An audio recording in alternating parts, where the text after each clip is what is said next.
बघा आपण आज 7 नंबरचं प्रॅक्टिकल बघणार आहोत. Single phase power measurement. ठीक आहे. तर बघा single phase power measurement, power कशाने मेजर करतो आपण? वॅटमीटरने. तर मग तुम्हाला या प्रॅक्टिकल मध्ये काय करायचं आहे की वॅटमीटर जे काय असतं त्याचा मल्टिप्लाइंग फॅक्टर कॅल्क्युलेट करायचं आहे. ठीक आहे. मल्टिप्लाइंग फॅक्टर कॅल्क्युलेट करून तुमची जी काही ऍक्च्युअल पॉवर येणार आहे वॅटमीटरवर डिस्प्ले होणार आहे त्याला ते मल्टिप्लाय करून तुमची ती ऍक्च्युअल पॉवर किती येते ती बघायचे आणि कॅल्क्युलेटेड पॉवर. ठीक आहे. सिंगल फेज पॉवरचा फॉर्म्युला काय असतो? V I cos phi. तर व्ही आय कॉस फाय या फॉर्म्युल्यामध्ये ज्या काही तुमच्या रिडिंग्स आहेत त्या पुट अप करायच्या आहे आणि ती जी काही पॉवर येणार आहे ती आणि जी तुम्ही मल्टिप्लाइंग फॅक्टर मल्टिप्लाय करून जी काही पॉवर येणार आहे या दोन्ही पॉवर काय करायच्या आहे तुम्हाला कम्पेअर करायच्या आहे. तुम्हाला मल्टिप्लाइंग फॅक्टरचा फॉर्म्युला दिलाय बघा. मल्टिप्लाइंग फॅक्टर कसा काढतो आपण? Voltage range into current range into rated power factor divided by full scale deflection. ठीक आहे. व्होल्टेज रेंज म्हणजे काय असतं की सपोज तुम्ही आता व्होल्टमीटर यूज करताय तर तुमचं व्होल्टमीटर किती आहे? 0 to 500चं रेंजचं आहे किंवा 0 to 300 किंवा 0 to 250 आहे. तर मग तुम्हाला काय करायचं आहे? व्होल्टेज रेंज म्हणजे काय असणार आहे तुमची लास्ट जे काय असतं तुमची व्हॅल्यू समजा 300 असेल तर व्होल्टेज रेंज 300, 500 असेल तर 500, 250 असेल तर 250. तर बघा आपल्या प्रॅक्टिकलमध्ये आपण 250 रेंजचं व्होल्टमीटर यूज करणार आहे म्हणून तुमची व्होल्टेज रेंज काय असणार आहे? 250 इंटू करंट रेंज. सेम ॲमीटरचं पण तसंच तुमची करंट रेंज किती आहे? 0 to 5, 0 to 2 किंवा 0 to 2.5 किंवा 0 to 1. तर आपण आपल्या प्रॅक्टिकलमध्ये 2.5चं करंट मीटर यूज करणार आहे म्हणजे किती current range? 2.5 into rated power factor. बघा पॉवर फॅक्टर तुमचा रेझिस्टिव्ह लोडसाठी किती असतो? 1 असतो. ठीक आहे. रेझिस्टिव्ह लोडसाठी पॉवर फॅक्टर हा युनिटी असतो. सपोज जर तुमची जी काही लोड बँक आहे त्याच्यावर डिपेंड असतं की तुमचा पॉवर फॅक्टर किती आहे किंवा तुम्ही कोणत्या टाईपची लोड बँक यूज करताय, इंडक्टिव्ह टाईपची की कॅपॅसिटिव्ह टाईपची. ऑब्वियस इंडक्टिव्ह असेल तर तुमचा जो काही पॉवर फॅक्टर असणार आहे तो लॅगिंग असतो आणि कॅपॅसिटिव्ह असेल तर लिडिंग असतो. सपोज जर तुम्ही रेझिस्टिव्ह लोड बँक जर यूज केली तर तुमचा पॉवर फॅक्टर युनिटी म्हणजे काय असणार आहे? 1. आणि त्याच्यानंतर खाली काय? फुल स्केल डिफ्लेक्शन. तर फुल स्केल डिफ्लेक्शन कशावरून फाइंड आउट करतो आपण? वॅटमीटर. तर वॅटमीटरची जी काही लास्टची रिडिंग आहे सपोज 0 to 500चं वॅटमीटर असेल किंवा 0 to 1500. ठीक आहे. जे काही तुमचं वॅटमीटरचं लास्टची रिडिंग असते ते तुमचं काय असतं? फुल स्केल डिफ्लेक्शन. बघा याच्यावरून तुम्हाला काय करायचं आहे? पॉवर मल्टिप्लाइंग फॅक्टर कॅल्क्युलेट करायचं आहे. मग सपोज आता आपल्या प्रॅक्टिकलमध्ये व्होल्टेज रेंज किती यूज करतोय आपण? 250. देन करंट रेंज किती आहे तुमची?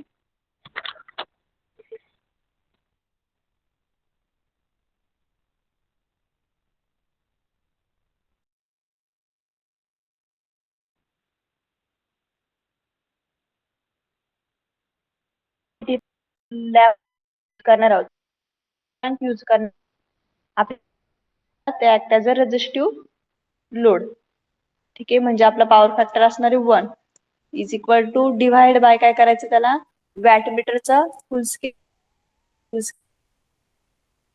1500 वॅटेजचं वॅटमीटर यूज करतोय म्हणजे तुमचा जो काही पॉवर फॅक्टर येतोय तो किती येतोय? 0.41 किंवा 0.4 म्हटले तरी चालेल. समजलं मल्टिप्लाइंग फॅक्टर कसं कॅल्क्युलेट करता तो?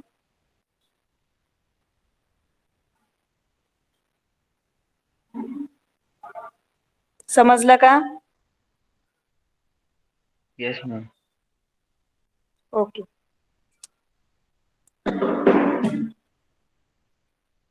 त्याच्यानंतर बघा सर्किट डायग्राम आणि रिसोर्स रिक्वायर्ड. तर सर्वात पहिले बघा प्रॅक्टिकल परफॉर्म करण्यासाठी कोणते कोणते रिसोर्स लागणार आहेत? पहिलं काय? ॲमीटर. ठीक आहे. आता आपण किती यूज केलं? 0 to 2.5 एक क्वांटिटी. त्याच्यानंतर voltmeter 0 to 250, wattmeter 0 to 1500 watt. Then resistive lamp load 12 ampere 2.5 kilowatt आणि सिंगल फेज व्हेरिएक म्हणजे आपला जो काही ऑटो ट्रान्सफॉर्मर असतो तो 0 to 270 volt.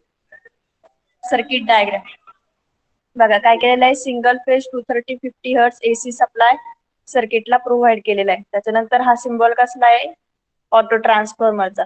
Same auto ट्रान्सफॉर्मरला phase आणि न्यूट्रल दोन टर्मिनल असतात. फेज टर्मिनल व्होल्टमीटरच्या कॉमन टर्मिनलला, देन व्होल्टमीटरचं कॉमन ॲमीटरच्या कॉमनला, आणि ॲमीटरचं सेकंड बघा वॅटमीटरला 4 टर्मिनल असतात. एम एल जे अप्पर साईडचे असतात एम एल आणि लोअर साईडचे सी आणि बी. ठीक आहे. मग ॲमीटरचं जे काही रेंजचं टर्मिनल आहे ते वॅटमीटरच्या एम ला, देन एल टर्मिनल बघा ही लोड बँक असते तुमची रेझिस्टिव्ह लोड बँक त्याच्या फर्स्ट टर्मिनलला. त्याच्यानंतर एम टर्मिनल आणि सी टर्मिनल वॅटमीटरचे शॉर्ट करतो. त्याच्यानंतर लोड बँकचं सेकंड टर्मिनल, त्याच्यानंतर वॅटमीटरचं व्ही आणि व्होल्टमीटरचं रेंजचं टर्मिनल, हे तिन्ही जे काही कनेक्शन आहे किंवा टर्मिनल आहे ते कंबाईन करून कुठं कनेक्ट करतो आपण ऑटो ट्रान्सफॉर्मरच्या न्यूट्रल टर्मिनलला. सर्किट डायग्राम समजली आहे?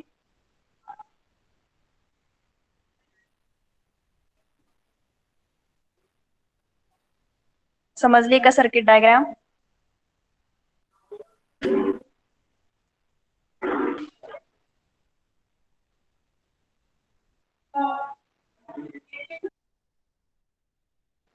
रिप्लाय करा. सर्किट डायग्राम समजली का?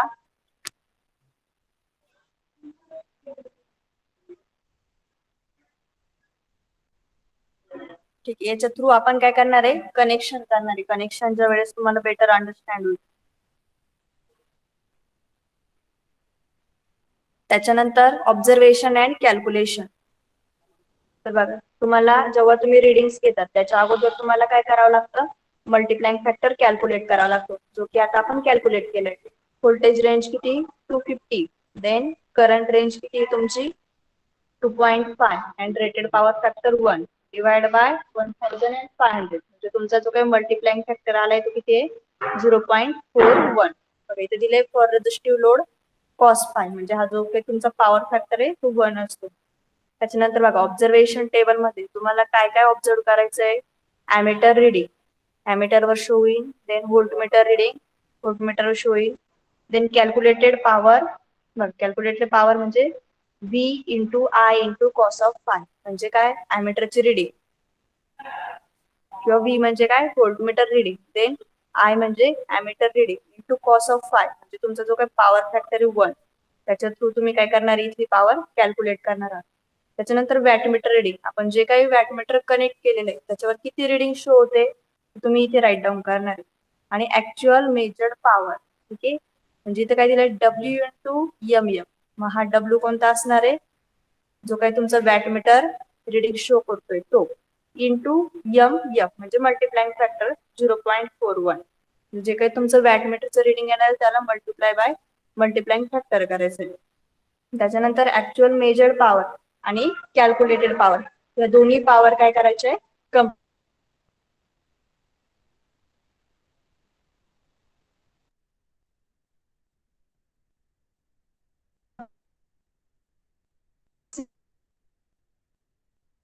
किंवा कॅल्क्युलेटेड पॉवर किंवा पॉवर किती आली ते तुम्हाला कुठे लिहायचंय रिझल्ट मध्ये.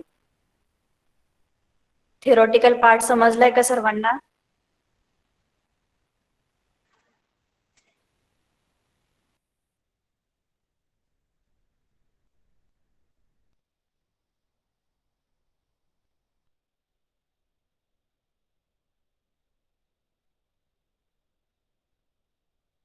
थेरॉटिकल पार्ट समजलाय का? रिप्लाय करा.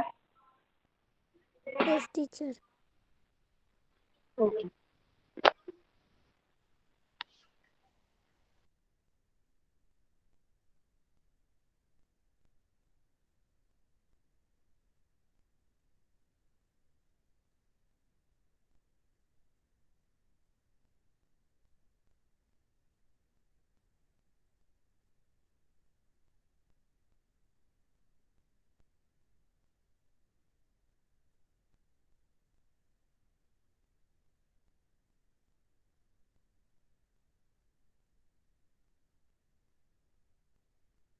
स्क्रीन दिसते का सर्वांना?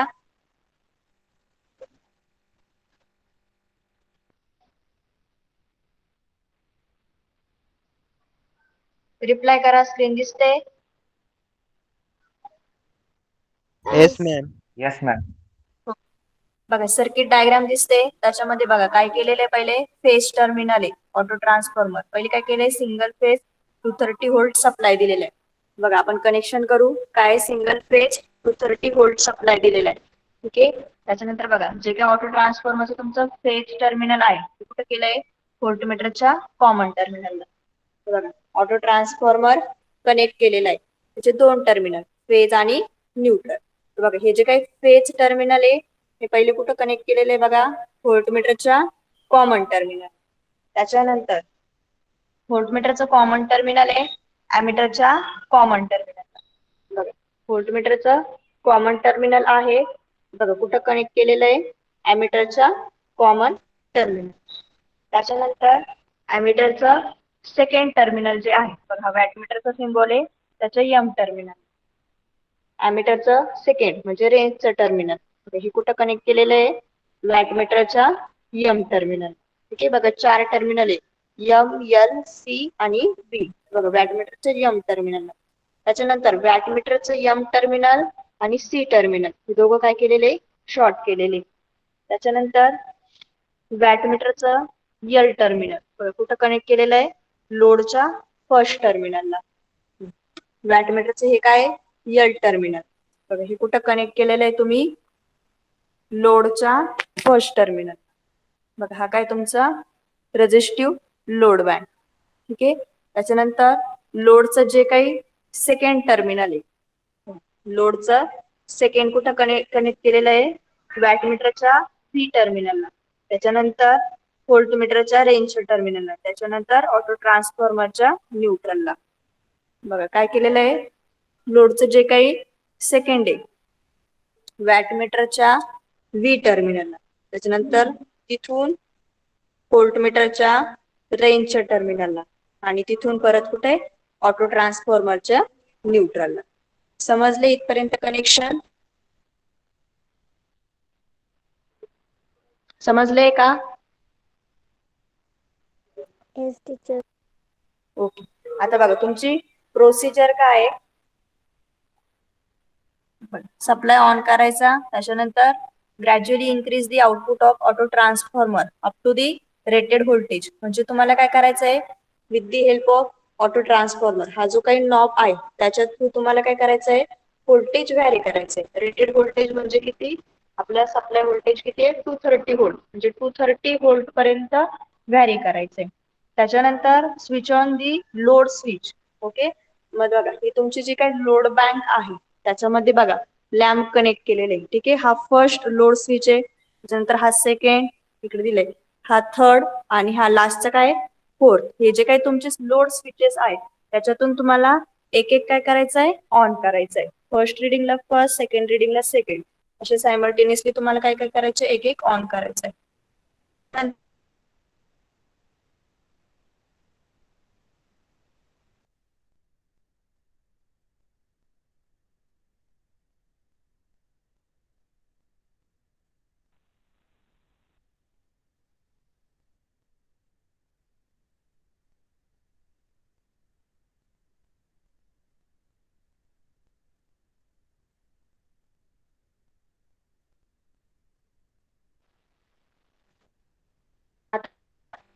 व्होल्टमीटर दिसत. ठीक आहे. बघा त्याची रेंज किती आहे, 0 to 250. ठीक आहे. मग आता याची काय करायची, एका सिंगल लाईनची व्हॅल्यू कॅल्क्युलेट करायची. मग ती आपण कशी करतो बघा, जी काही तुमची हायर व्हॅल्यू असेल, म्हणजे सपोज 75 आणि 100 मध्ये, 100 मायनस 75 कॅल्सीवर करतो आपण, 100 मायनस 75.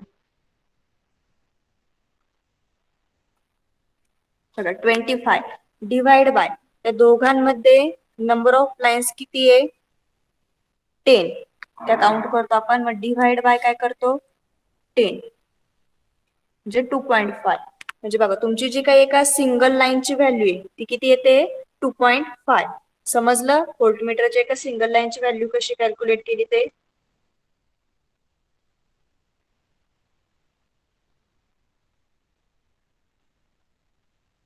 समजलं का? Yes ma'am. ओके. त्याच्यानंतर बघा ॲमीटर, सेम ॲमीटरचं पण सेम कॅल्क्युलेट करायचं. बघा दोन कोणत्या तरी तुम्ही व्हॅल्यू डिसाइड करा. सपोज 1 आणि 0.75. ते 2 केले आपण. तर बघा मग काय करणार पहिले 1 मायनस 0.75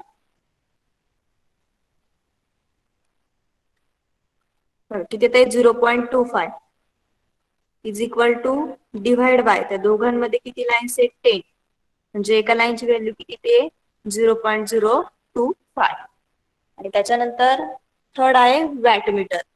बघा वॅटमीटरचे कोणतेही 2 घ्या 600 आणि 400. काय करा 600 मायनस 400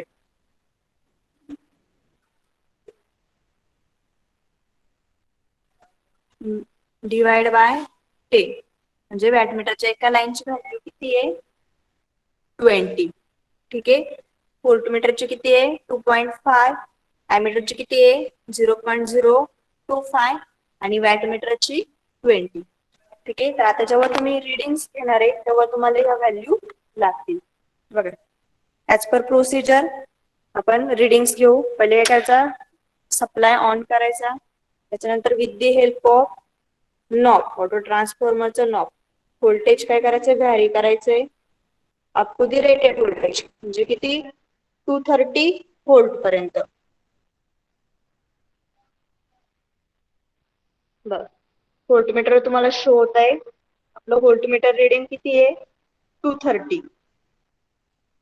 ठीक आहे. फर्स्ट रिडिंग बघा व्होल्टमीटर रिडिंग 230. देन बघा ॲमीटर काय शो करतंय तुम्हाला नाही कारण की काय आपले लोड जो काही आहे तो काय ऑफ आहे. मग तुम्ही काय करणार फर्स्ट लोड स्विच ऑन करणार आहे. ठीक आहे. बघा फर्स्ट लोड स्विच ऑन केल्यानंतर तुम्हाला करंट शो होते. बघा किती आहे 1.25 च्या पुढे एक लाईन आहे. मग एका लाईनची व्हॅल्यू किती ॲमीटरच्या 0.025 प्लस 1.25 म्हणजे किती ते ॲमीटर रिडिंग 1.27.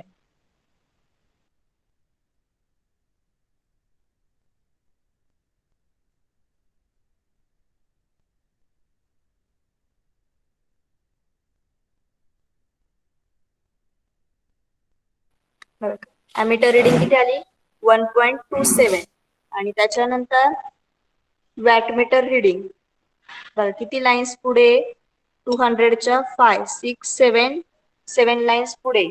तुम्ही काय कराल 20 into 7 किती येत आहे 140 प्लस कुठून काउंट केल्या त्या 200 पासून त्याच्यात काय कराल प्लस 200 म्हणजे किती आलं 340. ठीक आहे. तुमची जे काही वॅटमीटर रिडिंग आहे तिथे काय लिहाल तुम्ही 340 म्हणजे तुमचं ॲमीटर रिडिंग 1. व्होल्ट 230 त्याच्यानंतर वॅटमीटर रिडिंग W.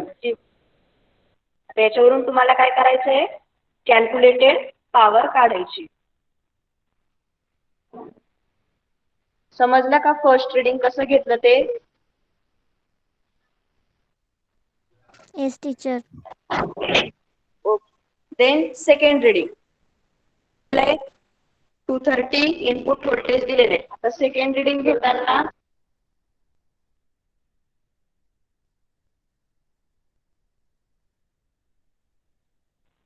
बघा सेकंड रिडिंग घ्यायची असेल तर फक्त काय करायचं जो काही आपला लोड स्विच आहे सेकंड लोड स्विच काय करायचं ऑन करायचं. ठीक आहे. बघा तेव्हा तुमचं इनपुट व्होल्टेज बघा किती झालंय डिक्रीज झालेलं आहे. ठीक आहे. बघा एका याची व्हॅल्यू किती आहे 2.5 इंटू बघा किती लाईन्स दिसत आहे 225 च्या पुढे 2 लाईन्स इंटू 2 प्लस 225 म्हणजे किती होत आहे 230. तितकंच आहे. इनपुट व्होल्टेज किती आहे 230. देन करंट बघा करंट किती आहे 2 च्या पुढे किती लाईन्स आहे 7. ठीक आहे. मग काय करणार तुम्ही एका लाईनची व्हॅल्यू किती आहे 0.025 इंटू 7 इज इक्वल टू 0.175 आणि कुठून काउंट केले त्या 2 पासून आपण काय करणार आहे प्लस 2 जी तुमची करंटची व्हॅल्यू किती येते 2.17. Ammeter reading 2.17. त्याच्यानंतर पॉवर, एका लाईनची व्हॅल्यू किती आहे 20. 20 इंटू किती लाईन्स पुढे 9 लाईन्स पुढे 20 इंटू 9 180 प्लस कुठून काउंट केल्या 400 पासून, म्हणून आपण काय करणार आहे प्लस 400. तुमचं वॅटमीटर रिडिंग किती येत आहे 580. समजला का second reading? Yes teacher. Okay. Then third, बघा थर्ड काय करायचं, एक लोड ऑन करायचं. थर्ड लोड मी ऑन केलाय. Input voltage 230, voltmeter reading 230. त्याच्यानंतर ॲमीटर रिडिंग किती दिसतंय 2.25 आणि वॅटमीटर रिडिंग 600 च्या पुढे एक लाईन सेट म्हणजे 620. समजलं का थर्ड रिडिंग? समजलं का? Yes teacher. ओके. त्याच्यानंतर काय करायचंय, तुमचं जे काही इनपुट व्होल्टेज आहे ते सायमल्टेनियसली 0 पोझिशनला करायचंय. त्याच्यानंतर तुमचे जे काही लोड स्विचेस आहे ते ऑफ करायचे.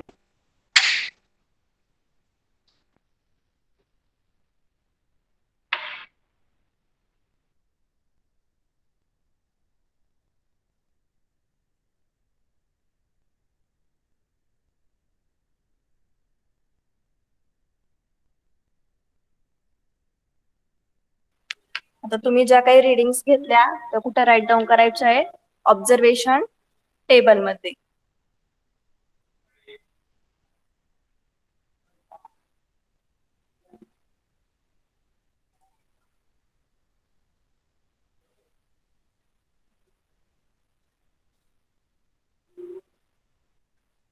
सांगा फर्स्ट ॲमीटर रिडिंग किती आली होती तुमची?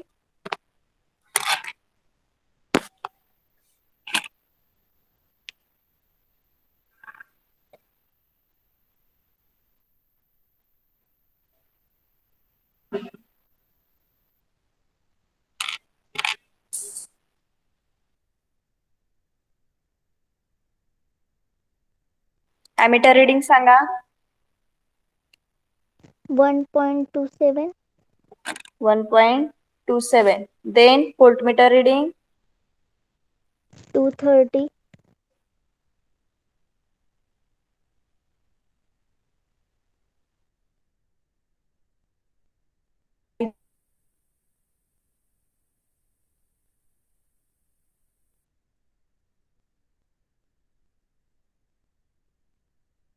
वॅट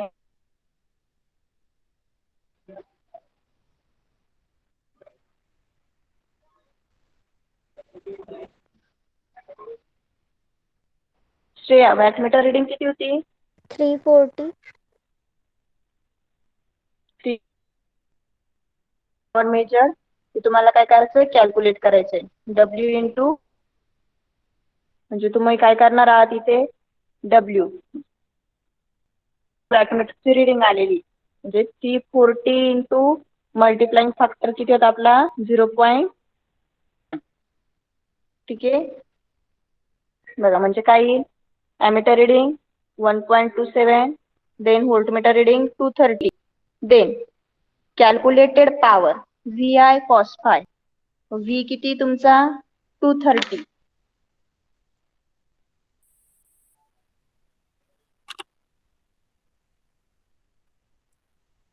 V किती तुमचा 230 इंटू करंट किती तुमचा 1.27 इंटू कॉस फाय किती आहे 1. मग तुमचं कॅल्क्युलेटेड जे काही पॉवर येते ते 292.1.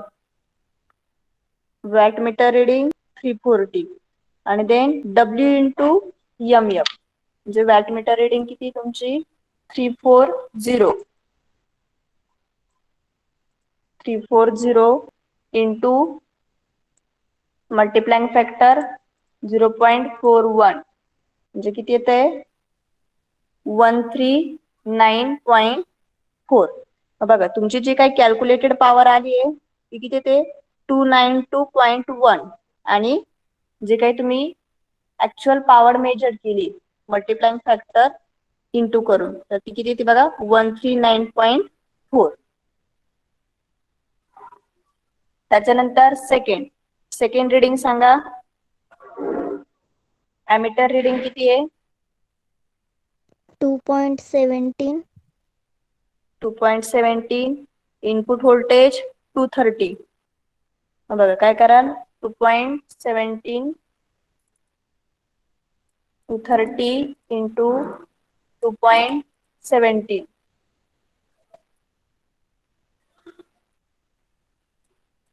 इंटू 1 किती येत आहे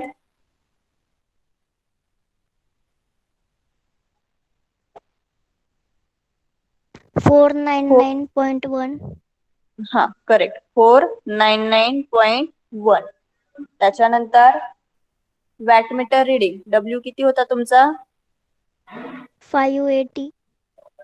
580. Then wattmeter W into multiplying factor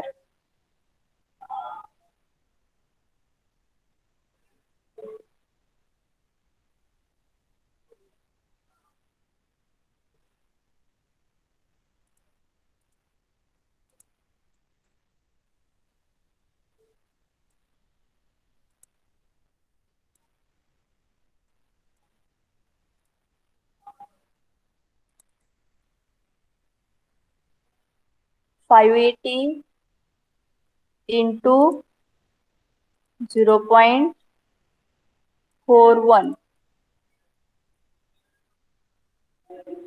किती येत आहे 237.8 येत आहे का Yes, teacher. ओके बघा आता तुमची कॅल्क्युलेटेड पॉवर फर्स्ट रीडिंगची किती आलेली आहे 292.1. देन वॅटमीटर रीडिंग जी तुम्ही ऍक्च्युअल मेजर केली येते 340 आणि जे काही तुम्ही मल्टिप्लाइंग फॅक्टर इंटू करून जी काही पॉवर कॅल्क्युलेट केली ती किती येते 139.4. Then second 499.1 calculated then wattmeter 580 आणि मल्टिप्लाइंग फॅक्टर इंटू करून 237.8. बघा ह्या ज्या काही पॉवर्स आहेत बघा यांच्या व्हॅल्यू क्लिअर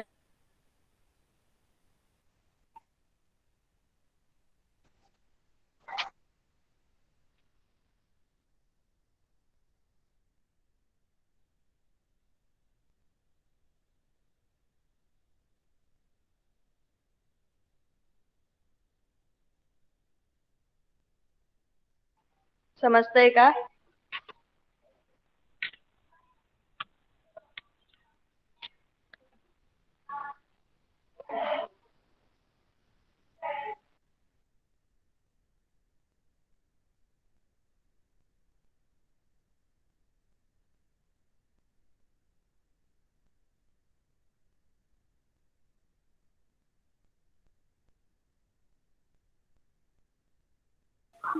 बघा त्याच्यानंतर काय रिझल्ट मध्ये काय लिहाल या प्रॅक्टिकल मध्ये तुम्ही काय केलंय in practical we use dynamometer type wattmeter and we measure the power in single phase आणि कन्क्लुजन मध्ये काय लिहाल hence we can conclude that wattmeter is suitable for the measurement of power. Wattmeter is suitable for the measurement of power.